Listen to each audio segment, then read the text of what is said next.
Video में हम एक न्यू सीरीज स्टार्ट करने वाले हैं जिसका नाम है मोंगो डीवी। और ये एक डाटाबेस के रिलेटिंग सीरीज होने वाली है। ठीक है, तो चलिए फिर स्टार्ट करते हैं। सबसे पहले हम आज की वीडियो में जान लेते हैं कि मोंगो डीवी होता क्या है और इसको हम क्यों यूज़ करते हैं और ये डिफरेंट क्यों है अदर्स डाटाबेस से। तो सबसे पहले हम इसकी इंट्रो के बारे में बात कर लेते हैं और आज की पूरी इस वीडियो में आपको पूरा इसका कहने का मतलब इसके बारे में समझाऊंगा कि होता क्या है और इसको किस किस लैंग्वेज में हम जो है यूज़ कर सकते हैं। तो चलिए फिर सबसे पहले अब देखिए, MongoDB is a free and open source cross platform document oriented database program. मतलब ये है कि जो मोंगो डीवी है ये ओपन सोर्स है और इसको आप डाउनलोड कर सकते हो। ऐसा नहीं है कि मतलब मेरे कहने का कि इसमें जो भी ये है कि कोई नहीं इसको चेंज कर सकता। ठीक है, ओपन सोर्स का मतलब ये होता है कि आप इसमें खुद अपने अकॉर्डिंग चेंज कोडिंग वगैरह करके उसको चेंज एंड मॉडिफाई कर सकते हो। देन सेकंड जो हमारे पास पॉइंट है वो है it is intuitive and easy to use no SQL database. मतलब इसको यूज़ करना बहुत ज़्यादा इजी है और इसमें कोई नो एसक्यूएल डाटाबेस है। जैसे हम माई सीक्वल यूज़ करते थे ना, उसमें डाटाबेस क्यूरीज होती है, तो इसमें ऐसा कुछ नहीं है, ये सारा ऑब्जेक्ट बेस्ड है। ठीक है, तो उसके बाद थर्ड जो हमारा पॉइंट है, however the community addition itself is very powerful. मतलब इसके तीन जो है मोंगोडीबी के वर्जन है। एक कम्युनिटी है, एटलस है, ठीक है। और जो ये कम्युनिटी वर्जन है वो फ्री है और फ्री में भी वो इतना सारे हमको पैकेज दे देता है, तो पेड की तो हमको ज़रूरत नहीं पड़ती। तो अब हमने जान लिया कि मोंगोडीबी क्या है और चलो सेकंड इसके बारे में थोड़ा सा और पढ़ते हैं।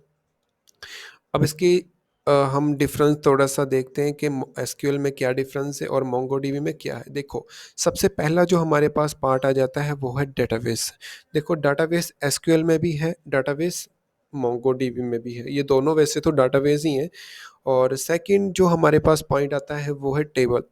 एसक्यूएल में क्या था, माईसीक्वल में क्या था कि हम जब डाटाबेस बनाने के बाद कोई डाटा स्टोर करते थे वो टेबल में डाटा स्टोर होता था, है ना। तो इसमें ऐसा कुछ नहीं है, इसमें कलेक्शंस में डाटा बनेगा हमारा। और मैं आपको एक दिखाता हूँ, आपको फिर प्रैक्टिकली भी समझ आ जाएगा अच्छे से। मैं डाटाबेस कोई ओपन करता हूँ यहाँ, जैसे लोकल होस्ट, मैं PHP माई सीक्वल को ओपन कर लेता हूँ। ठीक है, आपको अच्छे से समझाएगा। और गाइस ये सीरीज़ बड़ी इंटरेस्टिंग है।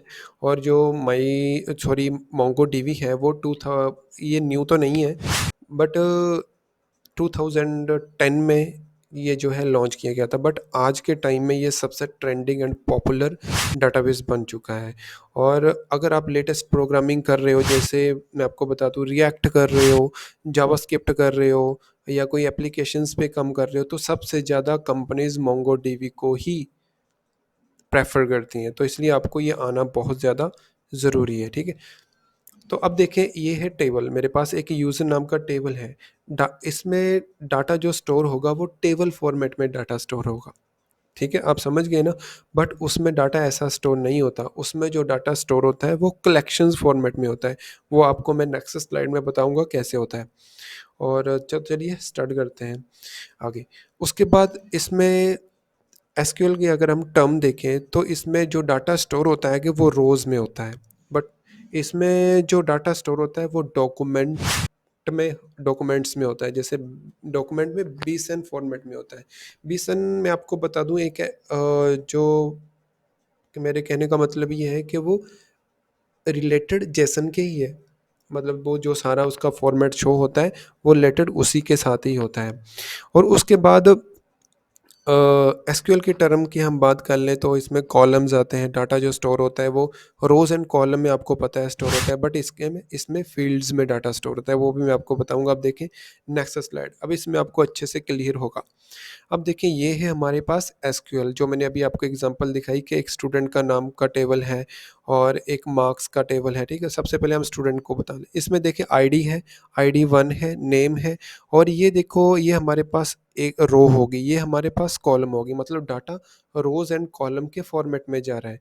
अब इस केस में मोंगोडीबी के केस में आप देखें, ये सबसे पहले हमारा एक डॉक्यूमेंट है, सारा एक डॉक्यूमेंट है, और ये जो आप इसकी कोडिंग देख रहे हो ना, आपको ये फॉर्मेट दिख रहा है, ये बीसन फॉर्मेट है। मतलब अगर आपने जेसन की है तो आपको अच्छे से क्लियर हो गया होगा कि जेसन क्या होती है। अगर आपको नहीं भी क्लियर, कोई बात नहीं, मैं इस सीरीज़ में आपको क्लियर करवा दूंगा कि जेसन क्या होती है। और अब देखिए इसमें मैं आपको बता दूं, एक हमने अभी रिसेंटली पढ़ा था कि कलेक्शन, ठीक है, कलेक्शन और फील्ड। डॉक्यूमेंट तो मैंने आपको बता दिया, और वो भी मैं आपको क्लियर करता हूँ। अब देखें इसमें ये जो है, आप आईडी देख रहे हो ना, ये फील्ड है इसका, और ये जो देख रहे हो 1 देख रहे हो, वो इसकी वैल्यू है।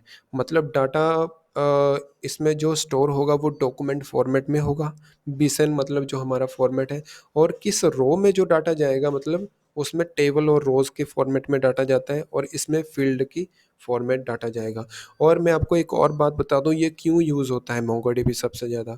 देखो जब हम माई सीक्वल यूज़ करते हैं या एसक्यूएल यूज़ करते हैं, तो उसमें हमको बड़ा पंगा रहता है यार कि उसकी डाटा टाइप कौन सी रखें, फॉरेन की का पंगा रहता है कि ये बहुत सारे पंगे रहते हैं ना, बहुत सारी प्रॉब्लम्स आती हैं। तो इस केस में कोई पंगा नहीं है, ऐसा कुछ कोई बड़ा इशू नहीं है इसमें।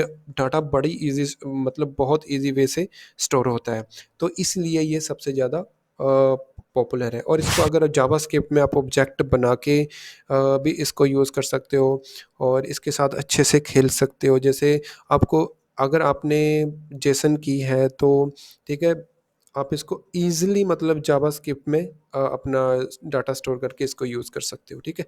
तो अब चलिए इसको आगे बढ़ते हैं, इसके थोड़ा-सा और समझते हैं। अब देखें, विच programming language can be used with MongoDB, मतलब कौन कौन सी लैंग्वेज में हम मोंगोडीबी को यूज़ कर सकते हैं। ये तो जस्ट मैंने कुछ प्रोग्रामिंग लैंग्वेज लिखी है, बट बहुत सारी ऐसी प्रोग्रामिंग लैंग्वेज हैं जिसमें हम मोंगोडीबी को यूज़ कर सकते हैं। PHP, node dot J S, ये नोड डॉट जे एस सबसे ज़्यादा नोड डॉट जे एस में यूज़ होता है। जो एप्लीकेशंस बनाते हैं ना प्रोग्रामर, जैसे एंड्रॉयड हो गया, रिएक्ट में जो एप्लीकेशंस बनती हैं, वो सबसे ज़्यादा prefer node dot J S को करते हैं। उसमें जो डाटाबेस यूज़ करते हैं वो मोंगो डीबी को ही यूज़ करते हैं, क्योंकि इसमें जो एपीआईज बनती हैं वो फिर इसके साथ ही एपीआईज बनती हैं, और बहुत ज़्यादा ईजी होता है यार। हम करेंगे इस वीडियो सीरीज़ में, आपको बड़े अच्छे से मैं क्लियर करूँगा कि कैसे इसको हम यूज़ करेंगे। और थर्ड पाइथन है, जावा है, शी हैश है, सी प्लस प्लस है, स्विफ्ट है, ऐसी बहुत सारी, गो है, मतलब ऐसी बहुत सारी लैंग्वेज है जिसमें हम मोंगोडीबी को यूज़ कर सकते हैं। तो चलिए फिर आगे बढ़ते हैं। लास्ट जो हमारी स्लाइड है, इसमें देखें कि व्हाट यू शुड नो, कि मतलब आपको मोंगोडीबी सीखने से पहले क्या आना चाहिए। आपको स्ट्रक्चर क्वेरी लैंग्वेज के बारे में पता होना चाहिए। अगर आपने माईएसक्यूएल किया है तो आपको बहुत ज़्यादा ईजी होने वाला है। और सेकंड हमारे पास आ जाता है जेसन, जो जो मैंने अभी बताया कि जेसन की नॉलेज आपको आनी चाहिए, जिसको बोलते हैं जावास्क्रिप्ट ऑब्जेक्ट नोटेशन। तो अगर आपको ये दोनों लैंग्वेज आती है ना, तो मोंगोडीबी आपका टिप्स पर होगा। और मैं आपको सिखाऊंगा भी कैसे प्रॉपर, ऐसा नहीं है कि आपको नहीं सिखाऊंगा। और ये बड़ी इंटरेस्टिंग सीरीज़ होने वाली है। इसको हम यूज़, पहले इसके प्रॉपर सीरीज सीखेंगे, फिर इसको हम एक PHP में भी यूज़ करेंगे, एंड्रॉयड में भी यूज़ करेंगे। मैं आपको प्रॉपर सिखाऊंगा कि आपने इसको कैसे यूज़ करना है। तो गाइज़ मैंने पूरे वे में आपको सिखाया। मैंने ऐसा नहीं किया यार कि एक पूरा डिटेल में ही लेके आपको बैठ जाऊँ। जस्ट आपको इतनी नॉलेज होनी चाहिए कि अगर इंटरव्यू में आपसे कोई पूछे कि मोंगोडीबी है क्या, तो उसके बारे में जस्ट 1-2 लाइन्स आप अच्छे से एक्सप्लेन कर सकें।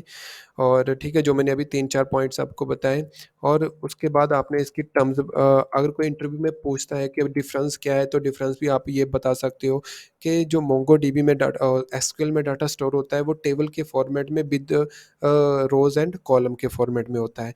बट मोंगोडीबी में क्या होता है कि इसमें कलेक्शन, उसमें टेबल बनते हैं, इसमें कलेक्शन बनते हैं, और डॉक्यूमेंट बीसन फॉर्मेट डाटा स्टोर होता है, किस में होता है, फील्ड्स में होता है। तो ये बड़े अच्छे डिफरेंस मैंने आपको बना के दिए, तो ये आपकी बहुत ज़्यादा हेल्प करेंगे इंटरव्यू में, ठीक है। तो अगर, मुझे उम्मीद है कि आपको ये अच्छे से समझ आ गया होगा, तो नेक्स्ट वीडियो में गाइज हम इसको इंस्टॉलेशन करना सीखेंगे। और बड़े अच्छे वे में मैं आपको इंस्टॉलेशन सिखाऊँगा और इसकी डॉक्यूमेंटेशन भी हम पढ़ेंगे और इसकी जो ऑफ़िशियली वेबसाइट पे जाके इसको हम देखेंगे कि इसको कैसे करना है और आप बड़े अच्छे से इसके साथ खेल सकते हो यार। इस मत ये सारे का सारा जो है ना ऑब्जेक्ट बेस्ड डेटाबेस